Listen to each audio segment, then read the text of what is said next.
नमस्कार। आज मैं सुनाऊंगा एक कहानी एक शहजादे की। जिस शहजादे को पाकिस्तान अपने देश में बुलाना चाहता है। बुलाना मतलब आप हमारे देश में एक बार विजिट कर जाइए और अभी अगले 1 हफ्ते के अंदर-अंदर करें तो ज़्यादा अच्छा होगा। क्यों?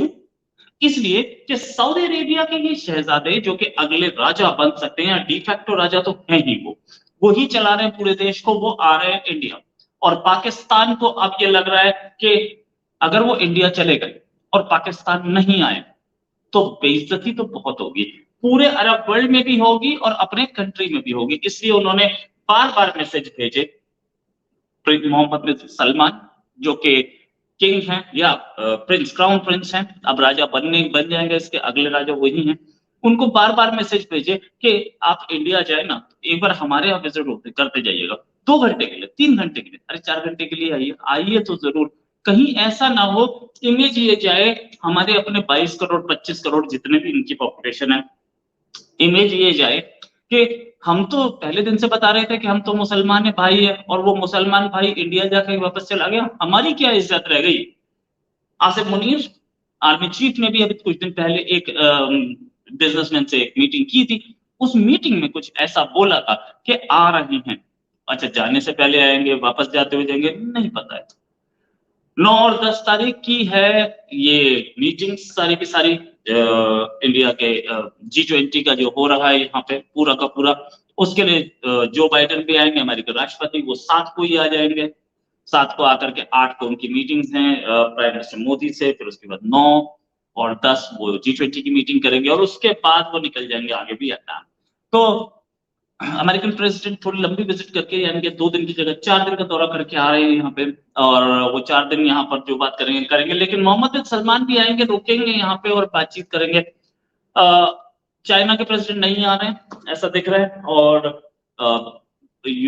रशिया के प्रेसिडेंट पुतिन भी नहीं आ रहे हैं, ये भी क्लियर है। लेकिन ये जो विजिट है मोहम्मद बिन सलमान की, इसकी कोई तस्दीक पहुंचेंगे नहीं पहुंचेंगे, अभी इस पर पसोपेश बनी हुई है। क्यों बनी हुई है? इसलिए बनी हुई है कि दोनों तरफ से कंफर्मेशन नहीं है। बातचीत चल रही है कि आप एक बार जरूर आ जाना, 1 घंटे के लिए आओ, आ जाना। एक तो सऊदी अरेबिया जो है इन्वेस्टमेंट यहां कर सकता है, या मैं दूसरे एंगल से बोलूं कि पाकिस्तान इन्वेस्टमेंट मांग रहा है सऊदी अरेबिया से और सऊदी अरेबिया को पता है यार कटोरा लेके आएगा, पैसा मांगने आएगा, तो मैं कहां जाऊं यार उसके पास पैसा देने, उसको वो भिखारी के पास। इंडिया आएगा, इंडिया 3 ट्रिलियन इकोनॉमी है, 5 ट्रिलियन होने जा रही है। इंडिया से बहुत कुछ वो ले सकते हैं, इंडिया को बहुत कुछ दे सकते हैं। खास तौर से एक ऐसे टाइम पे जब तेल की कीमतें ऊपर बढ़ रही है, मैं तेल की कीमतों पे भी आऊंगा, लेकिन तेल की कीमतें ऊपर बढ़ रही हैं, इंडिया को सस्ता तेल चाहिए और वहां से इन्वेस्टमेंट ही नहीं सऊदी अरेबिया से, सऊदी अरेबिया इंडिया से बहुत कुछ ले सकता है। एमबीएस के अपने प्लान्स हैं, एमबीएस पूरी सिटीज बना रहे हैं, वो अपनी इकोनॉमी को एक्सपेंशन पे ले जा रहे हैं। इंडिया अपनी इकोनॉमी को एक्सपेंशन पे ले जा रहा है। 2 राइजिंग इकोनॉमीज हैं, एशियन पावर्स हैं, साथ में गल्फ से हमारा एक बहुत अच्छा लिंक भी है। प्राइम मिनिस्टर मोदी की गल्फ के कंट्रीज से पर्सनल रिलेशनशिप भी बहुत अच्छी है। तो ऐसे में जब हम एक आउटरीच दे रहे हैं गल्फ कंट्रीज को, यूएई है वहां पे, I2U2 में हमारे साथ है और सऊदी अरेबिया और यूएई दोनों के दोनों कॉम्पिटिटर्स हैं। ये बात समझनी बहुत जरूरी है कि यूएई ने जिस तरीके से अपनी इकोनॉमी को बढ़ाया है, शॉपिंग फेस्टिवल्स और वहां पे वो पाम जुमेरा बना के और वहां पर प्रॉपर्टी कीमतें बढ़ा के और दूसरे इन्वेस्टमेंट्स करा के फ्री पोर्ट बना के, ये बहुत कुछ करके, तो उसकी इकोनॉमी जितना तेल से कमाती है उससे ज्यादा दूसरे बिजनेसेस से कमाती है। ऐसा ही कुछ चाह रहे हैं सऊदी अरेबिया के क्राउन प्रिंस कि उन्हें पता है नीचे तेल अब कितने दिन है, तेल खत्म हो जाएगा एक दिन, फिर मैं कहां से खाऊंगा भाई। तो वो कह रहे हैं कि हम एक ऐसा बनाए, सिटी बनाए, ऐसा एरिया बनाए जो कि इस एरिया में हमें फायदा हो, हमें दूसरे इनकम जनरेट करनी पड़ेगी, हमें भी टूरिज्म लाना पड़ेगा। वहां पे सलमान खान के प्रोग्राम्स किए जा रहे हैं, तो उनका फोकस इंडिया है क्योंकि इंडिया इंडिया एक राइजिंग इकोनॉमी है, इंडिया के लोगों के पास पैसा है, इंडिया टूरिज्म कर रहा है, सब कुछ हो रहा है। ये चीजें अब आगे बात करते हैं। ये अभी तक इस विजिट के बारे में कुछ ज्यादा बोला नहीं गया है। क्यों? इसलिए कि अभी तक ये विजिट कंफर्म ही नहीं है और इससे पहले जितने भी कंट्रीज इंडिया विजिट करते थे आज से 10 साल पहले, 15 साल पहले, वो सारे के सारे पाकिस्तान भी जाते थे, मतलब हाइफनेटेड जिसे बोलते हैं ना, वो हाइफनेटेड खत्म अभी हाल किया गया, हाइफनेटेड इंडिया डैश पाकिस्तान। तो इंडिया पाकिस्तान हमेशा साथ बोलते थे, तो इंडिया आता था, पाकिस्तान भी चले जाते थे। वेस्टर्न कंट्रीज ने वो चीज खत्म कर दी, जो भी इंडिया आता है पाकिस्तान के ऊपर से निकलता है, लेकिन पाकिस्तान नहीं निकलता है। ये हाइफनेटेड अब गल्फ कंट्रीज, क्योंकि मुस्लिम उम्मा का मामला है, क्योंकि ओआईसी का मामला है, गल्फ कंट्रीज अब भी इसे हाइफनेट करके बैठे हैं, लेकिन वो हाइफनेट खत्म कर रहे हैं। वो कह रहे हैं भैया हमें हाइफनेट नहीं चाहिए, हम इंडिया से अलग रिलेशन रखेंगे, पाकिस्तान से अलग रखेंगे। कहीं ऐसा तो नहीं कि ये हाइफनेट इस बार खत्म करने जा रहे हों सऊदी क्राउन प्रिंस, क्योंकि अब तक किसी भी इतनी बड़ी विजिट से पहले कंफर्मेशन चली जाती हैं। ये भी बोला जा रहा है कि इस विजिट को सीक्रेट रखा जा रहा है दोनों कंट्रीज की तरफ से, मुझे नहीं पता सीक्रेट रखा जा रहा है कि नहीं, लेकिन ये जरूर है कि सीक्रेट होती नहीं है इतनी इतनी बड़ी विजिट्स। सऊदी क्राउन प्रिंस हैं वो सऊदी अरेबिया को चलाते हैं, वर्ल्ड के इतने बड़े कंट्री, और खास तौर से एक ऐसा कंट्री जो कि गल्फ में सबसे इंपॉर्टेंट कंट्री, उस कंट्री का क्राउन प्रिंस आए और वो सीक्रेट रखी जाए। कुछ सिक्योरिटी भी होती है, सिक्योरिटी अरेंजमेंट्स भी होते हैं, दिख जाते हैं सिक्योरिटी अरेंजमेंट। हमारे कंट्री में आ रहे हैं इतने सारे G20 के जो बड़े head of state, head of government, तो दिख नहीं रहे सिक्योरिटी अरेंजमेंट्स, 2 हफ्ते पहले से दिखने शुरू हो गए। और इस समय तो आलम यह है, परिंदा भी पर नहीं मार सकता थे अब इस समय दिल्ली में, इतनी सिक्योरिटी है टाइट। वहां जाने वाले लोग एक बार में पता लग जाता है कि कुछ बड़ा होने वाला है। इतने सारे जो बाइडेन आएंगे, साथ में चाइना के प्राइम मिनिस्टर होंगे, रशिया के foreign minister, prime minister, Russia का कोई भी हो सकता है, देन सऊदी अरेबिया के आ रहे हैं, और बहुत सारे कंट्रीज, 20 कंट्रीज के हेड्स आ रहे हैं, जिसमें 20 19 कंट्रीज, एक यूरोपियन यूनियन, साथ में कुछ कंट्रीज ऐसे भी हैं जो अपने आप ही आते हैं, जिनको हम इनवाइट करते हैं। जेलेंस्की की बात चल रही थी, लेकिन जेलेंस्की हम लोगों ने नहीं बुलाया क्योंकि रशिया की तरफ से ऑब्जेक्शन थी। हमने जेलेंस्की को दूर रखा है इससे बाहर, हम जेलेंस्की को हर एक से बाहर रखते हैं, ब्रिक्स से भी बाहर रखा था हमने, नो डाउट अबाउट इट, क्योंकि रशिया हमारा इतना अच्छा दोस्त है, रशिया को पसंद नहीं जेलेंस्की, तो रशिया हम क्यों बुलाएंगे। क्या इसके बाहर बात करते हैं। 2019 में सऊदी अरेबिया की यही क्राउन प्रिंस आए थे इंडिया, और आकर के इन्होंने किया क्या था, आकर के यहाँ पे बातचीत की, अच्छे प्रोग्राम्स किए, यहाँ के बाद वो गए पाकिस्तान। पाकिस्तान जाकर के फिर आगे गए, उन्होंने ये आइसोलेटेड वाला किया था, और उसके बाद से अब दोबारा उम्मीद है कि ये हाइफनेटेड वाला दोबारा किया जाएगा। मतलब इंडिया गए तो पाकिस्तान भी गए, लेकिन कितनी बार, वो भी एक बार, इस बार भी कर लेंगे तो अगली, इस बार ही कितने नखरे के बाद हो रहे दिख तो रहा है, नेक्स्ट टाइम होगा कि नहीं पता नहीं। अब आते हैं चाइना की एक खबर पे, बड़ी खबर है चाइना की तरफ से, वो ये कि चाइना की इकोनॉमी की सूरत है हाल वाकई में बहुत खराब है। फोरकास्ट कट कर दिए गए, इंटरनेशनल एजेंसीज ने कट किए। क्यों कट किए? क्योंकि प्रोग्रेस या डेवलपमेंट चाइना की इकोनॉमी में नहीं दिख रहा है। रियल एस्टेट सेक्टर डूबा, साथ में एक्सपोर्ट सेक्टर डूबा, और ग्रोथ नेगेटिव में नहीं गई है, लेकिन 5% से नीचे चलेगी, और 5% से नीचे ग्रोथ रेट। अब तो लोग ये बोलना शुरू हो गए, एक्सपर्ट्स, एनालिस्ट, वो ये बोल रहे हैं कि इस रेट पे तो चाइना कभी भी अमेरिका को ओवरटेक नहीं कर पाएगा। 2035 का प्लान दिया था चाइना के प्रेसिडेंट शी जिनपिंग ने कि 2035 तक हम अपने आप को एक वर्ल्ड पावर बना के दिखाएंगे। नो डाउट अभी भी वर्ल्ड पावर है, लेकिन उनका ये बोला था ग्लोबल एमिशंस में हम ये करेंगे, इसमें ये करेंगे, बहुत सारा उनका एक प्लान था जो कि उन्होंने कम्युनिस्ट पार्टी के कन्वेंशन में दिया था, लेकिन वो प्लान भी मुझे नहीं लगता सक्सीड हो पाएगा। मुझे क्या, दूसरे लोग भी यही बोल रहे हैं। जीडीपी के जो एक्सपेक्टेशंस हैं वो अमेरिका का कंपैरिजन में डिक्लाइन कर रहा है। अब अमेरिका के कंपैरिजन में डिक्लाइन कर रहा है, इसका मतलब क्या है? मतलब अमेरिका की ग्रोथ रेट फास्ट है और चाइना की स्लो है। अमेरिका के कंपैरिजन में डिक्लाइन ऐसे कर रहा है। क्यों? इसलिए कि चाइना ने अपने आप को एक एग्जैजरेटेड इकोनॉमी बताया था स्टार्टिंग से, पहले दिन से, और वो एग्जैजरेटिंग इकोनॉमी जो है वो अब सबके सामने आ रहा है।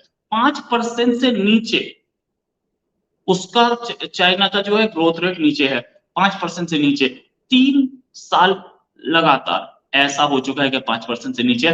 माओ सेतुंग के बाद, माओ सेतुंग की डेथ के बाद 1976, माओ सेतुंग की मौत के बाद पहली बार ऐसा हो रहा है कि इतनी कम ग्रोथ रेट। ये क्यों? इसका सीधे सीधे शी जिनपिंग इसके लिए रिस्पॉन्सिबल है। शी जिनपिंग अपने आप में अंदर क्या क्या झेल रहे हैं सबको पता है।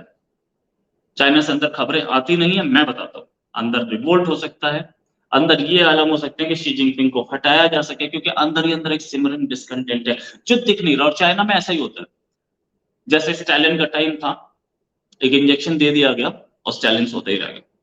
तो ये चीजें होती है, चाइना में ऐसा होता है। लेकिन मैं ये नहीं कह रहा कि ये होने जा रहा है, मैं ये नहीं कह रहा। मैं ये कह रहा हूं कि डिस्कंटेंट है। और ऐसी क्लोज्ड इकोनॉमीज में, ऐसी क्लोज्ड कंट्रीज में जहां पे खबरें बाहर बहुत कम आती हैं, वहां ये बिल्कुल नहीं पता लगता कि अंदर हो क्या रहा है। और ये प्रेसिडेंट को भी नहीं पता होगा कि मेरे आसपास 5 लोग खड़े हैं, 5 में से 3 जो है वो मेरे दुश्मन है, पता नहीं कब मुझे मारने के लिए तैयार खड़े हैं। ऐसा स्टालिन के साथ हुआ था। स्टालिन को इंसोम्निया था, वो सोता भी नहीं था, और वो पार्टीज में कुछ खाता भी नहीं था, इसीलिए कि उसे डर था कि कोई उसे पॉइजन न कर दे, उसे जहर ना दे दे। फिर भी उसको मार दिया गया। ऐसा बोला जाता है कि स्टालिन को मार दिया गया था, जहर दे दिया गया था, और ऐसा दिया था जहर जो कि उसमें भी ना है, पोस्टमार्टम में भी ना, हालांकि पोस्टमार्टम हुआ भी नहीं था, लेकिन ना है। लेकिन हाँ, अब आगे बात कर लेते हैं। मैं ये नहीं बोल रहा कि चाइना के प्रेसिडेंट के साथ यही होने वाला है। चाइना की जीडीपी 1.3 ट्रिलियन बढ़ी 2022 में, और अमेरिका की जीडीपी 2.1 ट्रिलियन बढ़ी 2022 में। अब आप सब समझ में आए कि चाइना के रिलेशन में जीडीपी कम कैसे बढ़ रही है। ये जो 2035 का जो प्लान दिया था, और अमेरिका को हटा के नंबर 1 बनने का जो सपना चाइना इतने साल से पाले घूम रहा है, वो कहीं ना कहीं झटके ले रहा है। और अगर ऐसे ही इकोनॉमी चलती रही अगले 10 साल, तो शायद कभी भी अमेरिका को ओवरटेक ना कर पाए चाइना।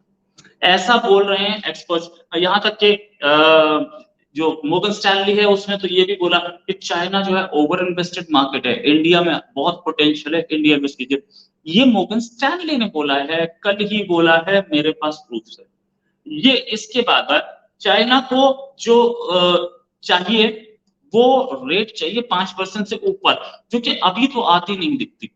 ये चाइना के ऑफिशियल फिगर्स है। ऐसा क्यों हो रहा है, चाइना ऑफिशियल फिगर्स इस लेवल पे दे रहा है? इसलिए कि पिछले 20 साल से आप अपने आप को, आपकी इकोनॉमी अगर बढ़ रही है 5% पे, तो आप 8% बता रहे थे आपकी इकोनॉमी इतने आगे चलेगी। अब शायद जो खबरें आ रही है, जो पता लग रहा है, उस हिसाब से अब शायद कहीं उन फिगर्स को ठीक करने की कोशिश की जा रही है। तो इसलिए भी प्रॉब्लम आ रही है।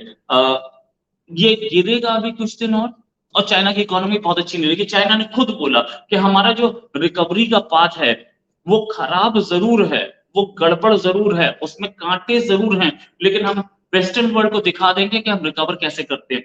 ये भी सोचने वाली बात है कि चाइना ने खुद बोला कि बहुत टफ पाथ है, बोला भी है। अच्छा, अब एक खबर और ये कि अगले 3-4 महीने हमें दिखेगा कि तेल की कीमतें बढ़ेंगी। अब इंडिया में तो डेली तेल की कीमतें बढ़ती हैं, ऑयल पूल नाम की कोई चीज खास बची हुई है नहीं, सीधे सीधे मार्केट से आता है। सस्ता तेल हमारे पास आ तो रहा है, सस्ता तेल इंडिया में अब भी क्रूड ऑयल रशिया से सबसे ज्यादा आ रहा है, नो डाउट अबाउट इट। लेकिन रशिया भी मार्जिन कम कर रहा है, रशिया भी जो डिस्काउंट पहले दे रहा था अब उतने नहीं दे रहा, अब कम डिस्काउंट दे रहा है। और इंडिया को भी, सबको कम डिस्काउंट दे रहा है। लेकिन हाँ, फिर भी ये है कि मार्केट से सस्ता क्रूड ऑयल ने आज $90, ब्रेंट क्रूड ने $90 टच किया। क्यों किया? इसलिए किया कि $90 टच करने से होता क्या है कि पहली चीज के तेल महंगा हो रहा है और पूरी वर्ल्ड इकोनॉमी पे इसका बर्डन आता है। दूसरी चीज कि रशिया ने और सऊदी अरेबिया ने कट्स लगाए थे, ये था वॉलेटरी सप्लाई कट्स थे, और उसको एक्सटेंड कर दिया इस साल के एंड तक। अगर वो कट्स नहीं होते, दैट मीन्स के हम 1 lakh barrel, just giving an example, मैं एग्जैक्ट फिगर्स नहीं दे रहा, कि अगर हम 1 लाख बैरल प्रोड्यूस कर रहे थे तो हमने कट किया 80,000, हम ज्यादा नहीं प्रोड्यूस करेंगे, ताकि तेल की डिमांड बनी रहे, ताकि तेल की कीमतें ऊपर ना बढ़े। ओ सॉरी, तेल की कीमतें गिरे ना, तेल की कीमतें बनी रही। अब इन्होंने वो कट्स एक्सटेंड कर दिए। इसे एक्सटेंड करने से फायदा क्या होगा? इसे एक्सटेंड करने से फायदा ये होगा कि तेल की कीमत बनी रहेगी।